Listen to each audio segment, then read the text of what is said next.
Hello guys, welcome to another video in my channel. अभी हम जिस मैच के बारे में बात करने वाले हैं वह कल होने जाने वाला सुपर स्मैश का मैच है, जो कि होने जा रहा है कैंटरबरी और सेंट जॉर्ज के बीच में। तो ये मैच जो है होने जा रहा है हेगली ओवल क्राइस्ट चर्च में, जो कि कैंटरबरी का घर है। कैंटरबरी ने बिल्कुल पहला वाला मैच जो खेला था वेलिंगटन के अगेंस्ट में, और काफ़ी अनएक्सपेक्टेडली वहाँ पर उनको हारना पड़ा था। डिस्पाइट एक टूटी फूटी वेलिंगटन टीम के अगेंस्ट में उनको खेलना पड़ा था, उसके बावजूद भी उनको हारे थे। दूसरी तरफ से सेंट्रल डिसीज की बात करी जाए तो बॉलिंग चाहे कैसी भी हो, बैटिंग उनकी तरफ से दोनों ही मैच में बहुत ही अच्छा रहा है। पहले मैच में डेन क्लीवर ने अकेले ही लगभग आप कह सकते हैं, और दूसरे मैच में क्लार्कसन जो इंजरी से वापसी कर रहे थे उस मैच में, और हमारे लिए बहुत बड़े पंट थे, और टॉम ब्रूस दोनों ने अच्छी बल्लेबाजी करी थी। गेंदबाजी को लेकर थोड़ा प्रॉब्लम है, आप नोटिस कर ही सकते हैं। वो पहले मैच पर भी काफ़ी रन उन्होंने कंसीड करे थे, हालांकि बैटिंग अच्छी रही तो हो गया। दूसरे मैच पर भी वही चीज़ हुआ। हालांकि ब्रेसवेल ने उस मैच में वेलिंगटन की तरफ से जो दो डेंजरस उनके स्टार्टर्स थे उनको जल्दी निपटा दिया था। तो क्या हुआ कि शुरुआती झटकों के बाद वेलिंगटन संभल नहीं पाई, और वैसे ही वेलिंगटन की टीम टूटी फूटी है, ये तो आपको पता ही होगा। उसके बावजूद भी जिस तरह से उनके middle order lower middle order के प्लेयरों ने फाइट बैक करा, जिस तरह से उस सेंसिटिव सिचुएशंस का भी फ़ायदा नहीं उठा पाए सेंट्रल के बॉलर्स, इवन डेथ ओवर्स में भी, तो वो एक कॉन्सर्निंग चीज़ है मेरे ख्याल से। और ये हमेशा ही रहता है लगभग सेंट्रल की तरफ से, बहुत ही कम आपको देखने को मिलता है कि वो बॉलिंग डोमिनेट करके जीत रहे हैं। तो ये सीन रहा है अभी तक इन दोनों टीमों का, ठीक है। अभी हम आगे बढ़ेंगे और देखते हैं कि ये जो दोनों टीमों के जो स्ट्रेंथ और वीकनेसेस रहे हैं, ये किस तरह से इस फिक्सचर में रोल प्ले कर रहे हैं, और क्या क्या चीज़ रहा है जहाँ पर हम थोड़ा बहुत काम कर सकते हैं। ये पिछले सीजन की बातें हैं, हम छोड़ देते हैं। अभी अगर हम आखिरी 5 मैचों की बात करें तो कैंटरबरी यहाँ पर पीछे चल रही है। ये जो दो जीत आप देख रहे हैं ना, ये भी एक पर्टिकुलर प्लेयर की देन रही है, जो पिछले सीजन के पहले तक कैंटरबरी की टीम में नहीं थे और अभी भी कैंटरबरी की टीम में नहीं है। बीच में पिछले सीजन में जो 2-3 मैच हुए थे, 3 मैचेस हुए थे इन दोनों टीमों के बीच में, वहाँ पर वो खेले थे और वहाँ पर बहुत ही बड़ा योगदान उनका था। लेकिन जब भी ये प्लेयर नहीं रहे हैं तो क्या हुआ है कैंटरबरी की टीम के साथ, वो हम आगे देखेंगे, ठीक है। ये कुछ परफॉर्मेंस है। अभी हम देख लेते हैं जब ये दोनों टीमें आमने सामने हुई हैं हिस्टोरिकली तो क्या क्या हुआ है। यहाँ पर जो चीज़ आपको देखने को मिल जाएगा ना, कैंटरबरी जो पीछे रही है उसके पीछे सबसे बड़ा जो प्रॉब्लम रहा है उनकी तरफ से, कि वो उनका मैच फंसता है। क्या हो रहा है, उनके जो ओपनर्स होते हैं या टॉप ऑर्डर बैट्समैन होते हैं, वो मोस्टली यहाँ पर अच्छा स्टार्ट नहीं दे पा रहे हैं, जो हिस्ट्री कह रहा है, ठीक है। एक आध इनिंग्स में कोई 20-25 रन बना भी रहा हो, लेकिन उस तरह से कंसिस्टेंटली स्टार्ट नहीं मिल रहा है। और मिडिल ऑर्डर में मामला आके रुक रहा है, और मिडिल ऑर्डर से भी कोई उस तरह से रेस्क्यू करने वाले प्लेयर्स हमें देखने को नहीं मिले हैं पिछले सीजन तक, ठीक है। जिसकी वजह से वो मैच फंस रहा है, और जब वो एक्सीलरेट करने जा रहे हैं इनिंग्स को, वही समय वो फिर से विकेट गिरवा रहे हैं उनके, और वो मैच निकाल नहीं पा रहे हैं। वो प्रॉब्लम सेंट्रल की तरफ से नहीं है। उनके टॉप 3-4 बैट्समैनों में से लगभग आपको कंसिस्टेंटली स्कोर्स देखने को मिल रहे हैं, बड़े बड़े स्कोर्स भी हैं। कैंटरबरी की तरफ से ही बड़े स्कोर बने हैं अगर हम टीम इफर्ट की बात करें, लेकिन जो रेट की ज़रूरत होती है, जो रेट से रन बनाने की ज़रूरत होती है, जिसके ऊपर डिपेंड करके आप एंड ऑफ द मैच जीत पाएँ, वो यहाँ पर हो नहीं पाता है most of the time Canterbury की तरफ से। मैं आपको दिखा देता हूँ मैं क्या कहना चाहता हूँ। तो हम स्टार्ट कर रहे हैं 2019 से। कैंटरबरी ने बनाया था 164, देखिए कम स्कोर नहीं है, 8 विकेट उनके गिरे। नोएमा बार्नेट, टिकनर, अच्छा नोटिस करो कि स्ट्राइक बॉलर्स यहाँ पर हमेशा ही विकेट लेके जा रहे हैं सेंट्रल की तरफ से। यहाँ पर टिकनर थे, बाकी बीच में अजाज पटेल जो स्पिनर आए थे उन्होंने भी 3 विकेट निकाला। नोएमा बार्नेट ये भी समझ लीजिए मिडिल ओवर्स में आते हैं, इन्होंने भी विकेट निकाला। मतलब क्या हो रहा है कि शुरुआत में झटके लग रहे हैं, उसके बाद बीच में थोड़ा बहुत रन बन रहा है, लेकिन फिर से जैसे ही एक्सीलरेट करने जा रही है इनिंग्स, वहाँ पर झटके लगे। ये मैच में ऐसा हुआ।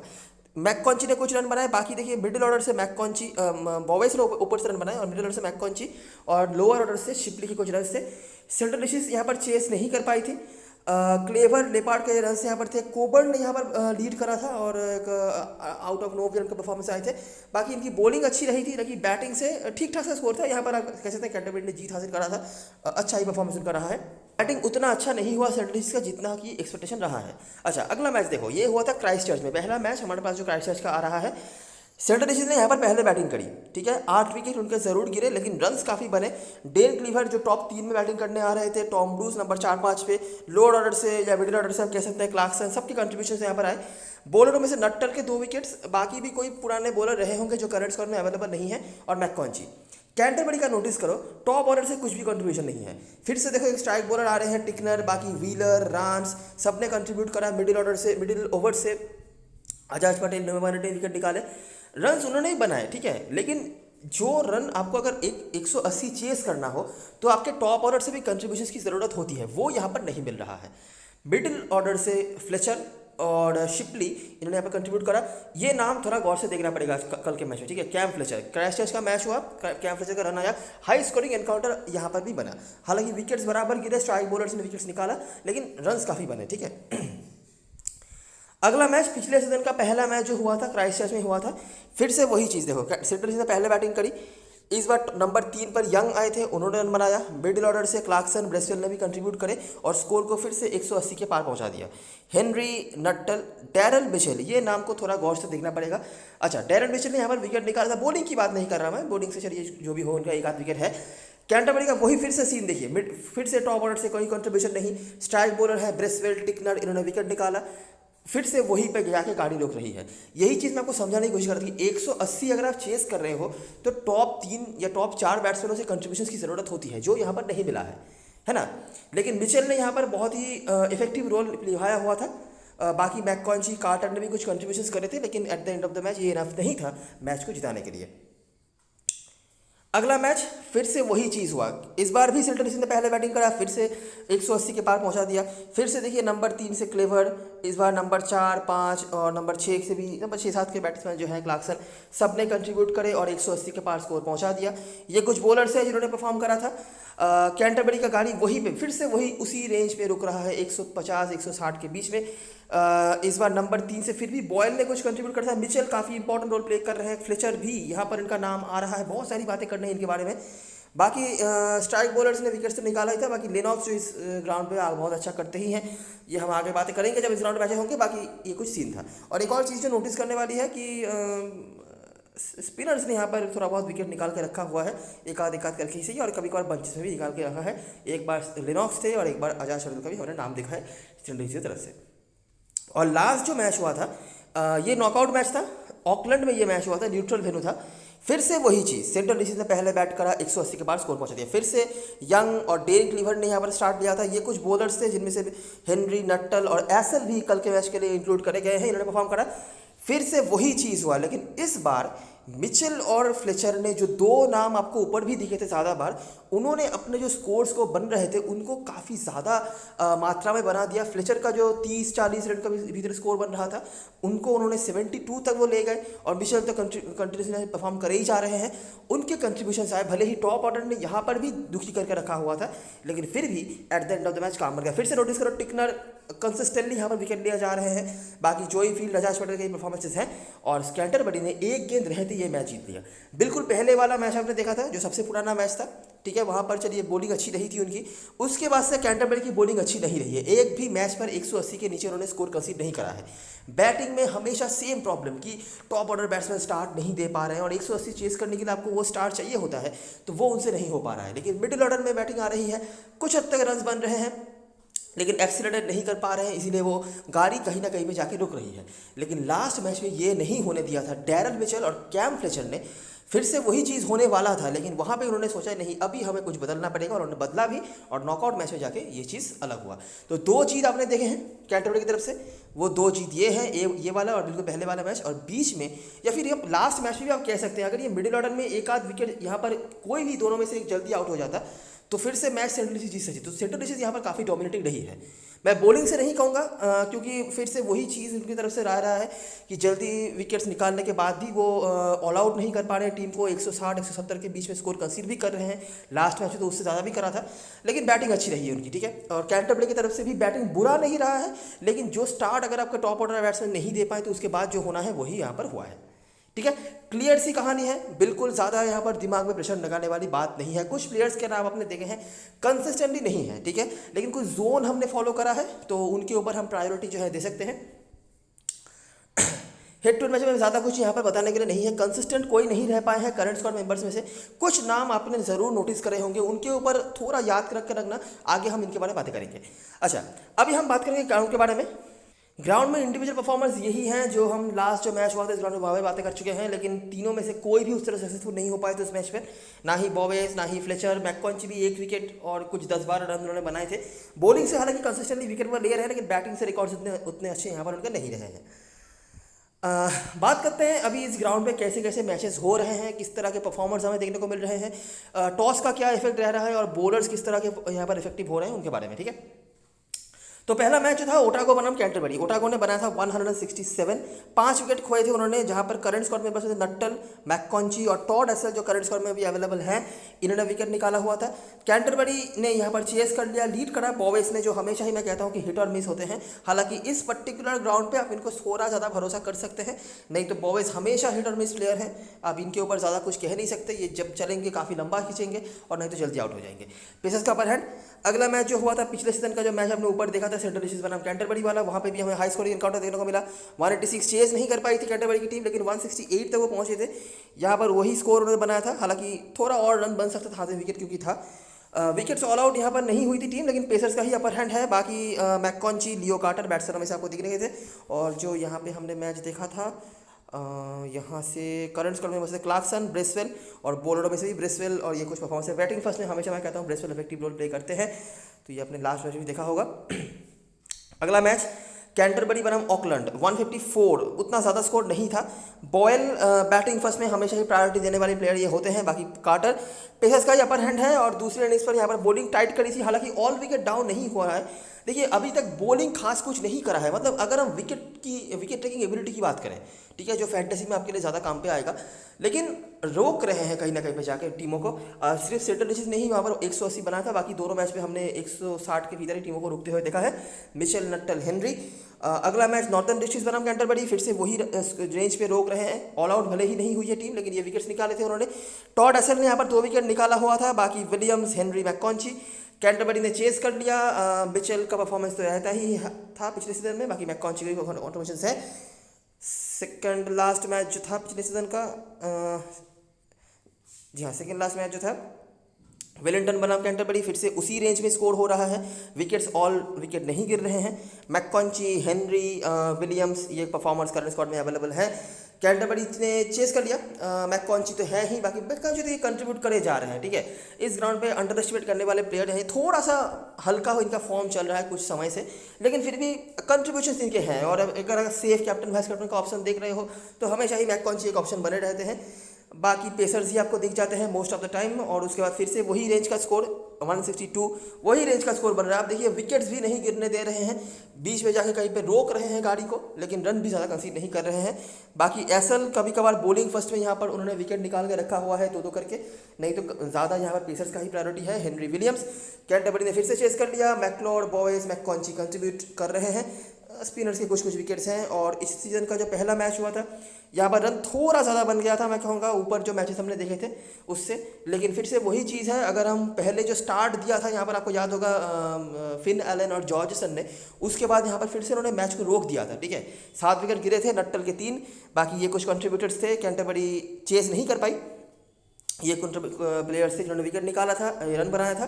पेसर्स का ओवरहेड था, हालांकि माइकल ब्रेसवेल ने यहाँ पर बंचे से विकेट निकाला हुआ था, आपको अगर याद हो तो जो सीन है इस राउंड पे कि वीडियो को और स्कोर का हम देख रहे हैं, बहुत ज़्यादा स्कोर्स यहाँ पे नहीं बन रहे हैं। ये लास्ट मैच जो हुआ था 177, और सेल्टिक्स ने जो लास्ट बार खेला था बैटिंग फर्स्ट में 180 उन्होंने बना के रखा था, ठीक है। तो उसी रेंज में स्कोर बन रहे हैं। कैंटरबरी मोस्टली क्या करती है कि टीमों को रोक करती है, ठीक है, और 160, 150, 55, 60 के भीतर वो रोक रहे हैं और उसके बाद वो चेस कर रहे हैं उसको। लेकिन उसके ज़्यादा जब स्कोर बन रहा है, जैसे कि 160-65 के ऊपर जैसे स्कोर चला गया, 170, 180 की इर्द गिर्द जैसे स्कोर चला गया, तो वो उनसे चेस नहीं हो रहा है। हमने टीमों को ऑल आउट होते हुए यहाँ पर नहीं देखा है अभी तक। 9 विकेट मेरे ख्याल से यही हाईएस्ट रहा है, कोई टीम ने विकेट खोया है। बाकी विकेट्स यहाँ पर ज़्यादा नहीं गिर रहे हैं, तो बॉलर्स को लेना तो है, लेकिन प्रायोरिटी देने वाली कोई बात यहाँ पर नहीं है। विकेट्स यहाँ पर ज़्यादा नहीं गिर रहे हैं। बहुत ही रेयर आपको देखने को मिलेगा कि कोई बॉलर 2 से ज़्यादा विकेट लेके जा रहा है, तो बॉलर्स रख सकते हैं आप, लेकिन प्रायोरिटी देने वाले नहीं। कुछ प्लेयर्स के नाम आपने देखे हैं, मैककॉन्ची उनमें से है। बाकी बैटिंग में से कंसिस्टेंटली कोई नहीं है। बॉयल का कुछ नाम आया है, बॉवेस का कुछ नाम आया है, और हेनरी वगैरह इनके कुछ नाम आए हैं। कंसिस्टेंटली कोई यहाँ पर नहीं है। टॉड एसल बॉलिंग फर्स्ट में उन्होंने 2 बार 2-2 करके विकेट निकाले हुए हैं, तो वो अगर आप चाहें तो देख सकते हैं। बाकी 160 के भीतर अगर मामला रहे, 160-65 के भीतर, स्पेशली कैंटरबरी की तरफ से तो उन्होंने चेस कर दिया है। और मोस्ट ऑफ द कैंटरबरी यहाँ पर चेस ही कर रही है। आप नोटिस करो लास्ट काफ़ी सारे मैचेस उन्होंने चेस करा है। यही बैटिंग फर्स्ट करते हुए यहाँ पर उन्होंने 154 बनाया था। बाकी काफ़ी सारे मैचेस उन्होंने लगातार यहाँ पर चेस करा है और मोस्टली वो सक्सेसफुल भी हुए हैं लास्ट मैच के पहले तक, ठीक है। लास्ट मैच और ये सेंट्रल डिस्ट्रिक्ट वाला मैच ये छोड़ के। तो ये रहा सारी चीज़ें जो ग्राउंड से बताने लायक था, जो जो चीज़ें रही हैं। बहुत कंसिस्टेंटली परफॉर्मेंस नहीं आया है किसी का भी, लेकिन जो सीन रहा है मैंने आपको समझा दिया है। अभी हम आ जाएंगे प्लेइंग 11 की तरफ, ठीक है। अच्छा, प्लेइंग 11 की तरफ आने से पहले ऊपर जो जो चीज़ें मैंने आपको बताई हैं, आई होप आपने समझ लिया होगा। अगर आपको अभी भी कुछ समझने में बाकी है तो आप वीडियो को बैक करके भी सुन सकते हैं वापस से, आई होप फिर से आपको समझ में आ जाएगा। अच्छा, अभी एक बोनस चीज़ मैं आपको शेयर करता हूँ, है ना।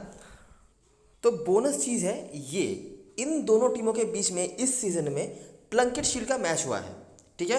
क्योंकि इसके अलावा और कोई फॉर्मेट में ये दोनों टीमें खेली नहीं है, तो प्लंकेट शील्ड का मैच हमें देखना पड़ेगा, और इसी ग्राउंड पे हुआ है लकीली। तो अगर हम थोड़ा सिमिलरिटी ढूंढने की कोशिश करें कि क्या सिमिलरिटीज हमें मिल रही हैं जो हमने ऊपर हेड टू हेड देखा था और इस मैच से, तो देखते हैं, ठीक है, क्या मिल रहा है हमें। देखो, सेल्टिक्स ने पहले बैटिंग करी, जो नाम आपने ऊपर देखे थे उनमें से क्लेवर यहाँ पर रिपीट हुए हैं, ब्रूस के रन्स थे, बेली विगिंस ने यहाँ पर एक बहुत बड़ा शतक लगाया था। यहाँ पे मुझे आपको, अगर आपने वो मैच खेला होगा, याद होगा कि बहुत जल्दी विकेट्स निकल गए थे। जो टॉप ऑर्डर बैट्समैन थे, जो हेनरी थे, उस मैच में हमारे कैप्टन मैटेरियल भी वो थे, तो उन्होंने विकेट्स निकाल दिए थे। लेकिन बीच में जाके व्हीलर और बेली विगिंस ने यहाँ पे बहुत ही बड़ा झंडा गाड़ा था और रन्स को बहुत ही इफेक्टिव एक जोन पे वो पहुँचा कर लेके गए थे। बाकी नीचे से टिकनर का कंट्रीब्यूशन था। हेनरी, नट्टन, विलियम्स कंट्रीब्यूट कर रहे हैं बॉलिंग से। नोटिस करो, अभी देखो, ये कोइंसिडेंट भी हो सकता है, लेकिन नोटिस करो फिर से वही चीज़, कैंटरबरी की बैटिंग यहाँ पर ध्वस्त हो गई। हालांकि यहाँ पे बॉयज़ ने कुछ स्टार्ट लिया था, लेकिन फिर से वही नाम फ्लेचर, यहाँ पर तो मिचेल थे नहीं कि मिडिल ऑर्डर से वो आएंगे, फ्लेचर थे, उन्होंने कंट्रीब्यूट कर दिया। टिकनर के 5 विकेट, बाकी लेनॉक्स ने 3 विकेट निकाला हुआ था। लेनॉक्स ने दोनों ही इनिंग से विकेट निकाला था हालांकि यहाँ पे, लेकिन मोस्टली जिनका उन्होंने विकेट निकाला था या तो वो बॉलर्स थे या तो वो करंट स्कोर में अवेलेबल नहीं है, तो उसको आप देखना चाहो तो देख सकते हो, क्या कंसिडर करोगे। लेकिन उनके परफॉर्मेंसेस थे जो मुझे दिखाना पड़ेगा, वो मैं दिखा रहा हूँ आपको। दूसरे इनिंग्स में क्या हुआ, ग्रेग हे ने यहाँ पर बहुत ही स्टेबल इनिंग्स खेली थी और 100 उन्होंने लगाया था। लेनॉस को नाइट वॉचमैन का तौर पर भेजा गया था, उन्होंने बैटिंग भी अच्छी करी थी। क्लेवर और ब्रूस दोनों ही इनिंग्स पे इनके कंट्रीब्यूशंस थे, सही है। बाकी बॉलरों में से ये कुछ बॉलर से जिन्होंने विकेट निकाला। दूसरे इनिंग्स पे भी यहाँ पर लड़खड़ा गई थी कैंटरबरी की पारी, ठीक है, वो तो अच्छा हुआ। लेथम ने यहाँ पर बहुत ही बड़ी इनिंग्स खेली थी, और हेनरी निकोल्स, जो दोनों ही करंट स्कोर में अवेलेबल नहीं है। नोटिस करो, यहाँ पे भी लेथम थे, निकोल्स थे, उसके बावजूद भी 241। यहाँ पर भी लेथम थे, निकोल्स थे, उन्होंने कंट्रीब्यूट करा, तब जाके 249 बना। नहीं तो करंट स्क्वाड मेंबर्स में से अभी भी कोई बैट्समैन हमें नहीं देखने को मिल रहा है। हमने हेड टू हेड देख लिया T20 का, हमने 4 मैच देख लिया, अभी भी कोई बैट्समैन हमें देखने को नहीं मिल रहा, एक कैम फ्रेशर को छोड़ के, जो यहाँ पे डिपेंडेंसी दे रहे हैं कैंटरबरी की इनिंग्स को। जो दे रहे थे वो करंट स्क्वाड में अवेलेबल नहीं है, ठीक है। लेनॉक्स ने यहाँ पर भी 2 विकेट निकाला हुआ था, व्हीलर का परफॉर्मेंस था। बस मैच तो यहाँ पर ड्रॉ हो गया, लेकिन ये मुझे बताने की ज़रूरत नहीं है कि सेंटर डिशेस ने यहाँ पर अपर हैंड रखा था, ठीक है। तो ये मैच हुआ था। अभी देखिए, बॉल अलग है, सिचुएशन अलग है, सब कुछ अलग है, लेकिन कुछ चीज़ें अगर यहाँ से आपको सिमिलरिटी मिले तो क्या ही गलत है ना। और चीज़ें काफ़ी सिमिलर चल रही हैं बैटिंग से, कम कैंटरबरी की तरफ से। एक नाम हमें यहाँ पर मिला था और वो है बेली विगिंस, ठीक है। इस मैच के बाद से उनका कोई खास कंट्रीब्यूशन नहीं आया था किसी भी मैच पर, लेकिन इस मैच पे against a strong bowling lineup, जो 4 मैचेस में बॉलिंग लाइनअप अच्छी होती भी है कैंटरबरी की, और एक एडवर्स सिचुएशन भी था, वहाँ पे उन्होंने काफ़ी अच्छी पारी खेल के रखी हुई थी। महज 1.5 महीने पहले की ही बात है। बॉल अलग था, मुझे पता है, सिचुएशन अलग, सब कुछ पता है, लेकिन एक चीज़ है, अगर आप कंसिडर करना चाहो, और ऊपर भी आपने देखा कि टॉप ऑर्डर कंट्रीब्यूट कर रहा है कैंटरबरी सेंट्री की तरफ से, तो ये एक ऑप्शन है। अगर आप देखना चाहते हो तो काफ़ी डिसेंट ऑप्शन बन सकते हैं बेली विगिंस, अगर स्टार्ट वो ले पाते हैं। अभी तक दोनों मैच में उन्होंने स्टार्ट नहीं दिया है, 10 के पहले ही निकल आउट हो चुके हैं, लेकिन अगर वो स्टार्ट ले पाते हैं तो देखना इंटरेस्टिंग होगा कि क्या कर पाते हैं, क्योंकि मेमोरी काफ़ी अच्छा होना चाहिए उनका, क्योंकि इसी ग्राउंड पे लगभग 1.5 महीने पहले ही इसी टीम के अगेंस्ट में लगभग यही बॉलिंग लाइनअप, वही Matt Henry, Ed Nuttall, Will Williams, Cole McConchie, वही अभी भी वही बॉलिंग लाइनअप है। तो अच्छा करा था उन्होंने, देखना पड़ेगा कि क्या करते हैं अभी। अभी बात करें प्लेइंग 11 की तरफ से, ठीक है। जो जो चीज़ें था, जितना था, मैंने आपको सब कुछ दिखा दिया है।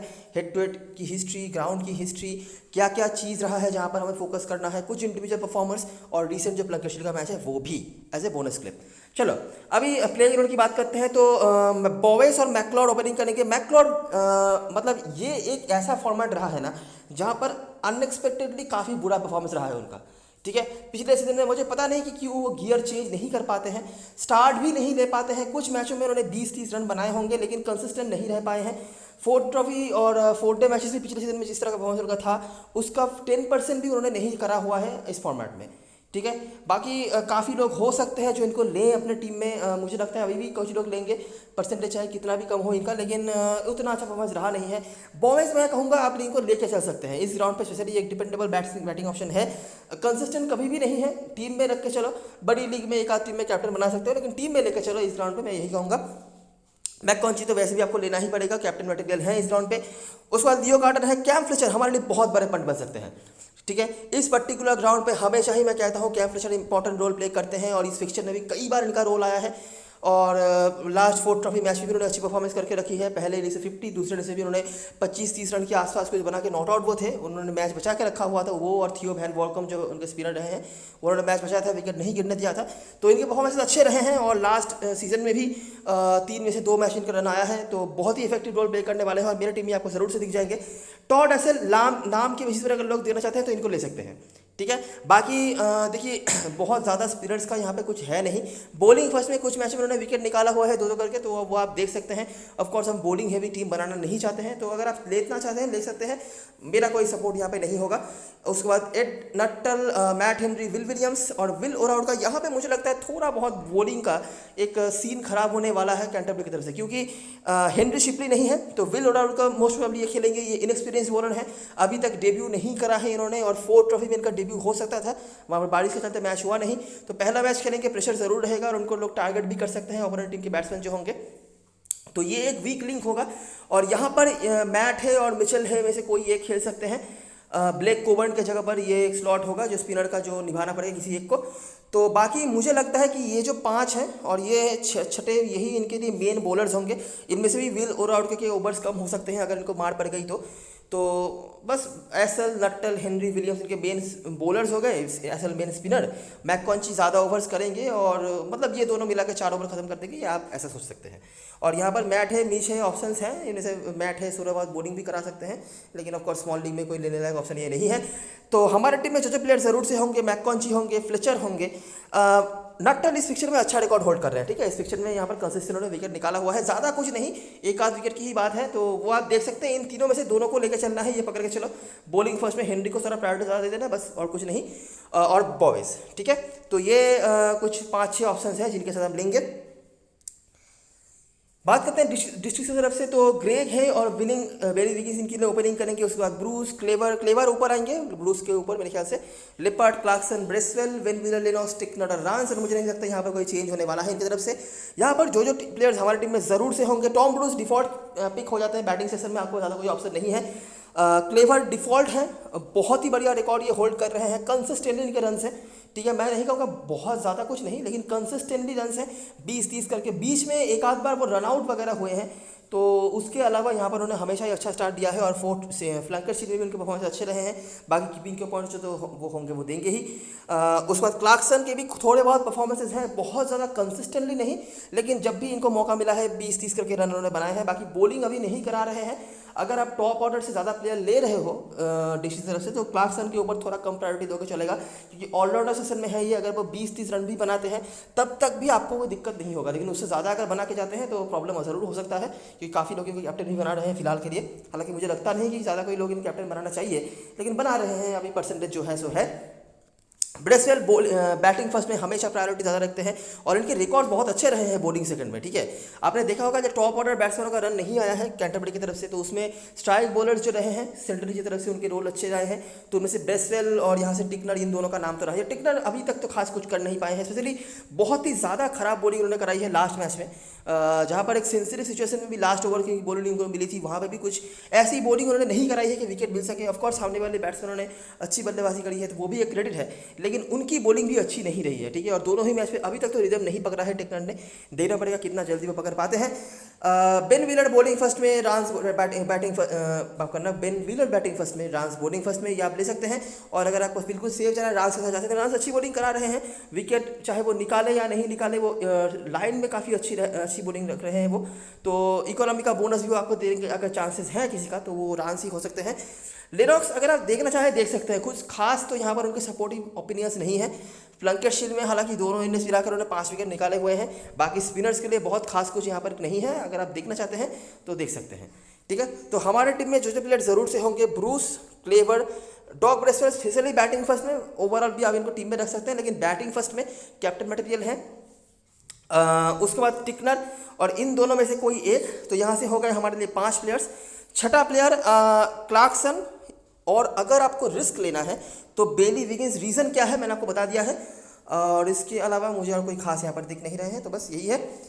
अब कि हम ज़्यादा बॉलर नहीं लेंगे सेंट्रल की तरफ से, भले ही उनके सपोर्ट में एक टीम क्यों ना बना ले, क्योंकि आपने देखा है कि कैंटरबरी यहाँ पर ऑल आउट नहीं हो रही है। भले ही उनके रन्स कम बने लेकिन ऑल आउट वो नहीं हो रहे हैं, तो इसीलिए स्ट्राइक बॉलर्स को रखेंगे बस, लेकिन उसके बाहर ज़्यादा कुछ कॉन्सेंट्रेशन देने की ज़रूरत नहीं है। कैप्टन हसन चॉइस की बात करें तो कैंटरबरी की तरफ से मैककॉन्ची और नट्टल जिन्होंने परफॉर्म करा था, बाकी किसी ने परफॉर्म उस तरह से नहीं करा था, तो इसीलिए लोग कंसीडर नहीं करेंगे। और उसके बाद हेनरी बोवेस, फ्लेचर बहुत ही बड़े वाले पंट बन सकते हैं यहाँ पे।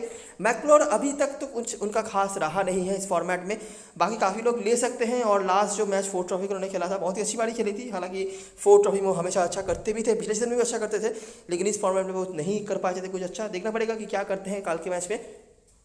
इसके अलावा टॉड असेल वगैरह होंगे जो परसेंटेज प्लेयर हो सकते हैं, नाम देख के लोग जा सकते हैं, लेकिन मुझे नहीं लगता कि मैं अपने टीम में इनको मौका दे पाऊंगा। दूसरी तरह से बात करें तो डॉग ब्रेसवेल, क्लेवर अभी तक परसेंटेज कैप्टन हसन चल रहा है, क्लेवर काफ़ी लोग कैप्टन बना रहे हैं और मुझे लगता है काफ़ी अच्छी चॉइस बन सकते हैं आपके लिए। रिकॉर्ड्स काफ़ी अच्छे रहे हैं इनके इस फिक्चर में, और बाकी कीपिंग से भी काफ़ी अच्छे पॉइंट्स देने की क्षमता रखते हैं। उसके बाद टॉम ब्रूस और क्लार्कसन पिछले मैच में उनका सिलेक्शन था 11%, और अभी इनको कैप्टन बना रहे हैं 11% लोग, तो ऐसा इंपैक्ट उन्होंने डाला था। रख सकते हैं आप, स्पेशली अगर आप टॉप ऑर्डर से 1-2 प्लेयर को छोड़ रहे हैं तो, और अगर आप टॉप ऑर्डर से टॉप 4 में से 3 प्लेयर्स को ले रहे हैं तब क्लार्कसन के ऊपर आप चांस ले सकते हैं, क्योंकि अभी मुझे लगता है इनको बॉलिंग नहीं दी जा रही है, कुछ दिनों तक बॉलिंग नहीं दी जाएगी, इंजरी से अभी भी वापस आए हैं इसीलिए। बाकी आगे इनको बॉलिंग मिल सकती है, लेकिन अभी तो कम से कम बॉलिंग की तरफ से हम इनको नहीं देख पा रहे हैं। और टिकनर एक ऑप्शन है, और बाकी बॉलरों में से व्हीलर रांस जो आपने बताया टॉस के हिसाब से आप ऑल्टरनेट कर सकते हो। अच्छा, ये जो 8 प्लेयर्स आपको दिख रहे हैं ये लगभग सर्टेन है मेरे टीम में रहेंगे। यहाँ पे रिस्क मैंने रखा हुआ है फ्लेचर के ऊपर, आप देख सकते हैं। मुझे लगता नहीं कि कोई इनको लेने वाला है। रीज़न मैं आपको बताता हूँ, क्योंकि बैटिंग सेक्शन में हे का परसेंटेज ज़्यादा है, हे और बॉयल का। मुझे उम्मीद है कि दोनों में से एक को तो लोग लेंगे ही, और मैकलोर को काफ़ी लोग ले सकते हैं, भले ही इनका परसेंटेज कितना भी कम हो। तो वो एक चीज़ है, तो कि दोनों में से लोग एक को तो लेंगे, तो 4 बैट्समैन हो सकता है काफ़ी लोग लें। ऑलराउंडर सेक्शन में आप यहाँ पर टॉड असेल अभी खेलेंगे, अभी नाम देख के लोग झपक पड़ेंगे इनके ऊपर, तो वो भी एक चीज़ है। बॉलिंग फर्स्ट में आप ले सकते हो टॉड असेल को, बॉलिंग ऑप्शन की तरह ही लेना, ठीक है, बैटिंग की उम्मीद मत रखना इनसे। और बाकी क्लार्कसन है, तो क्लार्कसन मैं समझ सकता हूँ कि इनको फिर भी लोग लेंगे। तो 3 ऑलराउंडर्स यहाँ से हो गए।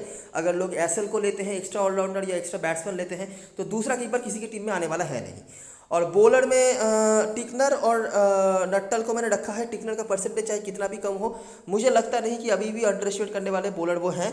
रिदम नहीं पकड़ पाए हैं, ये भी सही बात है, लेकिन मुझे लगता है किसी भी दिन वो पकड़ सकते हैं, और जिस दिन पकड़ेंगे अपने दिन में मैच विनर है ये। बाकी नट्टल के अच्छे रिकॉर्ड्स हैं, आप बिल्कुल इनको ले सकते हैं। बॉलिंग फर्स्ट में हेनरी और नहीं तो विलियम्स, और अगर दोनों को भी नहीं लेना है तो यहाँ पे जो मैंने आपको टॉस का सिचुएशन बताया, रांस और व्हीलर में से किसी एक को ले सकते हो, ठीक है। लेकिन बॉलर ज़्यादा मत लेना, आपने देखा ही है रन्स काफ़ी बन रहे हैं इस पिक्चर में। अच्छा, तो तीसरा बॉलर आप सॉर्टेड कर सकते हो, विलियम्स या हेनरी में से कोई एक अगर कैंटरबरी की तरफ से देखना है, और रांस व्हीलर में से कोई एक अगर आपको सेल्टन की तरफ से देखना है। तो समझ लीजिए मैंने अभी फॉर एग्जाम्पल व्हीलर को रखा है। अच्छा, ऑलराउंडर सेशन में सेफ ऑप्शन होंगे क्लार्कसन, चलो मैं परसेंटेज के साथ जाता हूँ, हेनरी को रखा है। ऑलराउंडर सेशन में सेफ ऑप्शन होंगे क्लार्कसन, आप इनको ले सकते हो।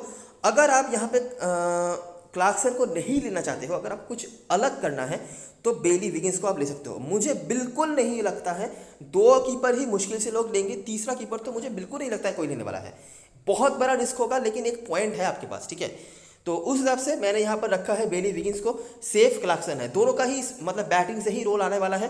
क्लार्कसन बॉलिंग करा सकते हैं, लेकिन मुझे लगता है अभी इनको बॉलिंग नहीं मिलेगी, कुछ दिन बाद से शायद बॉलिंग मिल जाए।